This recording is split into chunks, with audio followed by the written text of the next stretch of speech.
Sir, আমি Kashinath school high school and কলেজের একজন লেকচারার।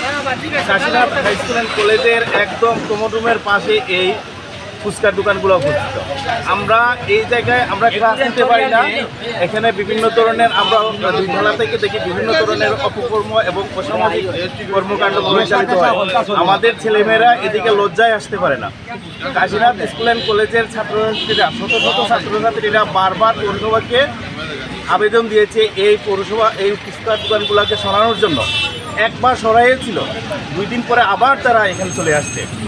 আমরা চাই Kashinath Alauddin high school and কলেজের পাশে যাতে এ ধরনের কোনো ফুচকার দোকান না থাকে এবং কোনো ধরনের কিশোর গ্রহণ বা কোনো ধরনের অপরাধ না হয়। আমরা যাতে আমাদের শিক্ষার পরিবেশটা সুস্থ থাকে, এটাই আমাদের দাবি।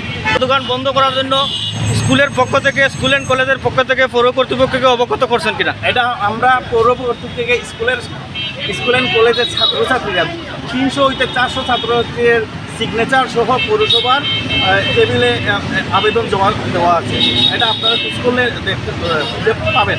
ধন্যবাদ। প্রিয় দর্শক, আপনারা শুনছিলেন এই ফুচকার দোকানটা বন্ধ করার জন্য স্কুলের আবেদনটা আজ থেকে 2 মাস হইতে 3 মাস আগে দেওয়া হয়েছে, 2-3 মাস আগে দেওয়া হয়েছে। কাশীনাথের ছাত্র স্টুডেন্ট আমরা সবাই মিলে মানে এখানে আমরা ফুচকার দোকান ছিল, এটা সরানোর জন্য আমরা অ্যাপ্লিকেশন করছিলাম। কারণ এখানে মানে বিভিন্ন ধরনের মানে অশৃঙ্খলতা বা বিভিন্ন ধরনের মানে কিশোরী ব্যাংক ওইরকম তারা সৃষ্টি হয়। এই জন্য সব কিছু থাকতো, এই জন্য করছিলাম। আমরা পৌরসভার কাছে অ্যাপ্লিকেশন করছি, ওরা সরানোর পর আমরা আর্ট করছিলাম এখানে, গণঅভ্যুত্থানে আর্ট করছিলাম, এখানে আর্ট করে রাখছিলাম। আর সবাইকে বাধা দিয়েছিলাম তোমরা যেন আর এখানে আবার ব্যবসা করো না। এরপর আবার ওরা আসে আমরা আবার গেছি, তখন বলছে ওরা পৌরসভাতে নাকি ওরা টাকা দেয়, মাসে টাকা একটা কি চুক্তি হয়েছে, ওই জন্য তারা সরতে পারবে না। আমরা বারবার ওনাদেরকে সরার জন্য বলছি, ওনাকে সরার জন্য বলছি, ওরা সরে নাই। তারপর এরকম মানে আগের মতো ঠিক ওইভাবে চলতেছে। মানে আমাদের যে গণঅভ্যুত্থানে আর্ট ছিল, যেটা আমরা যে মানে শহীদের যে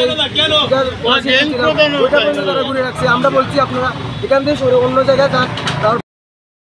2 থেকে 300 স্টুডেন্টে আমরা